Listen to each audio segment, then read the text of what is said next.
In the shadowed corridors of Washington, few Americans have wielded power as quietly or as forcefully as Dick Cheney.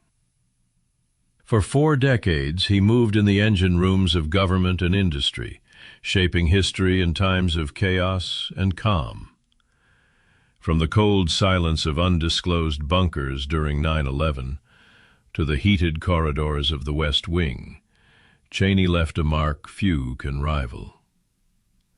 This is the story of how one man, often behind the scenes, transformed the presidency, changed the world order, and set a new standard for the American vice presidency. Before we begin, like and subscribe, and stand with those who still honor the past. A vice presidency redefined. Dick Cheney never intended to become vice president. Yet by 2001, history would draft him as the most consequential occupant of the role. When George W. Bush asked Cheney to help select a running mate for the 2000 campaign, Cheney's influence grew in ways no one foresaw, not even the candidate himself. In a move that quietly set a precedent, Cheney agreed to join the ticket only if the job would be more than ceremonial. He demanded real clout. Soon, Cheney occupied not just an office in the West Wing, but satellite outposts near the Senate and House chambers, a clear sign that this vice president would be a presence wherever power pooled. Through twice-weekly strategy lunches and working in Bush's inner circle, Cheney ensured he was no mere bystander. He helped shape the very information flowing to the president, carefully positioning himself at the fulcrum of every critical decision. It was the dawn of a new vice presidency, one that sought to redefine limits, expectations, and American history itself.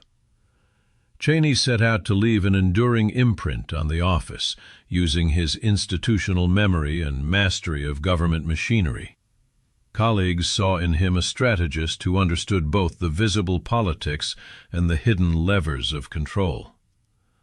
As policy debates raged across Washington, Cheney became infamous for sitting quietly in meetings, absorbing detail, then striking decisively when the stakes were highest. He brought a cold, methodical style, a contrast to the more performative politicians who circled the spotlight. In private, senior officials would concede. For every public moment in the Bush administration, there was often an unseen Cheney moment behind closed doors, steering the course. The impact was palpable. The vice presidency was no longer a footnote or stepping stone.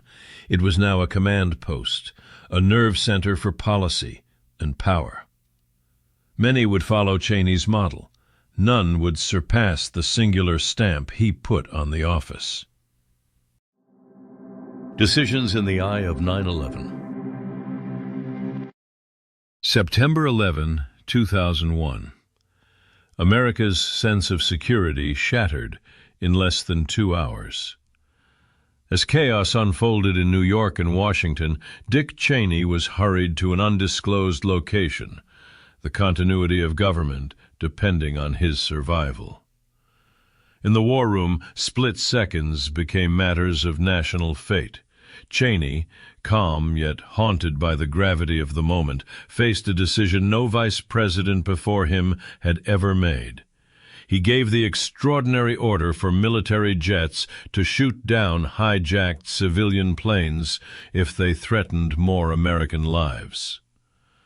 The weight of history and the risk of irreversible action hung in the air. As the fires burned and the nation mourned, Cheney moved quickly to frame America's response, pressing for a new doctrine. Known as the 1% doctrine, his view was blunt. If there was even a sliver of risk of WMDs or terrorist threats, America must act as if disaster were certain. It was a principle of preemption, not just response, redefining how the nation would pursue security. In the background, Cheney also forcefully championed controversial anti-terror policies. He authorized the use of enhanced interrogation techniques, practices long considered off-limits. Behind closed doors, he pressed for secret, warrantless surveillance, convinced that American power meant little if it wasn't flexible and absolute in times of war. Through it all, Cheney shaped the War on Terror's most enduring doctrines, mingling caution with relentless action, and changing the rules for future leaders. The line between protection and overreach was redrawn, and the world would never see American power the same way again. The long shadow of war, Iraq and beyond. Dick Cheney's resume read like a roadmap of American power: Congressman, Secretary of Defense, Vice President. Few knew war as he did. From the Persian Gulf under George H.W. Bush to the storm of the Iraq invasion under George W. Bush, Cheney's imprint was steady. As Secretary of Defense, he oversaw the liberation of Kuwait, directing troops, handling diplomacy, and emerging globally respected. Yet unfinished business nagged. Saddam Hussein remained, Iraq unstable. After 9/11, Cheney became one of the earliest and loudest voices urging a new war, using the threat of weapons of mass destruction as a unifying call. His forceful advocacy, mixed with shifting and at times faulty intelligence, was central to the president's fateful decision. Tanks rumbled, Baghdad fell, and Cheney assured Americans the mission was clear. It wasn't. The occupation unraveled, resistance hardened, the death toll climbed. For critics, it was a quagmire. For Cheney, it was a necessary, if costly, defense of American security and interests. He never wavered. Even as evidence undermined the rationale for war, Cheney's conviction echoed: America must not lose will, not surrender ground, not question its resolve. The war's shadow stretched far beyond Baghdad. The costs were felt in lives, money, and America's standing. Yet through the bitterest years, Cheney never publicly doubted the rightness of the mission or the sacrifices made.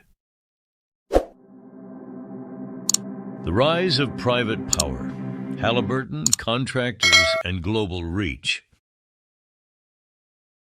As the Cold War ended, Cheney saw change on the horizon. Military strategy required rethinking, restructuring, not just within government, but through partnership with the private sector. As Secretary of Defense, he repositioned U.S. goals around a regional defense strategy, shrinking the military's active footprint, but outsourcing key jobs to private contractors.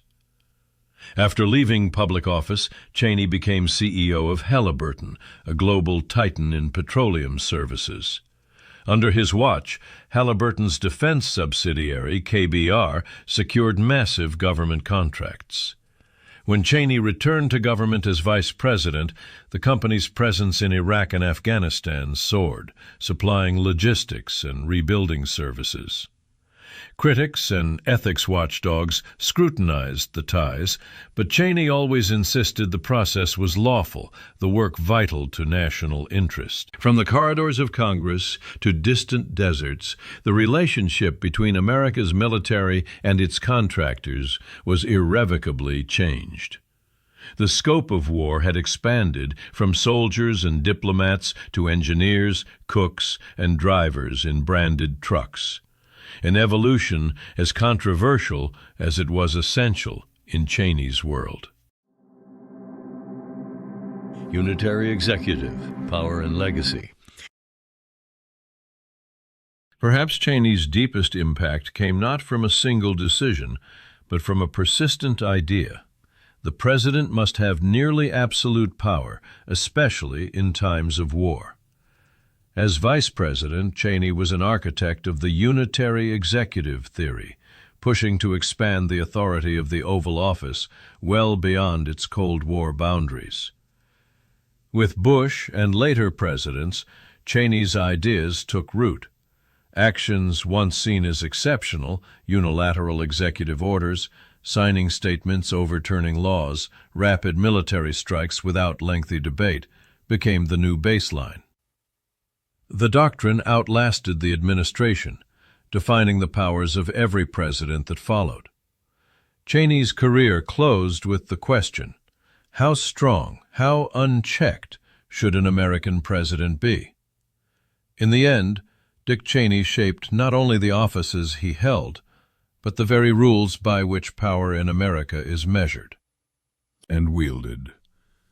His legacy, debated and polarizing, is now part of the American political DNA. If stories like this move you, like the video, subscribe, and help us keep their memory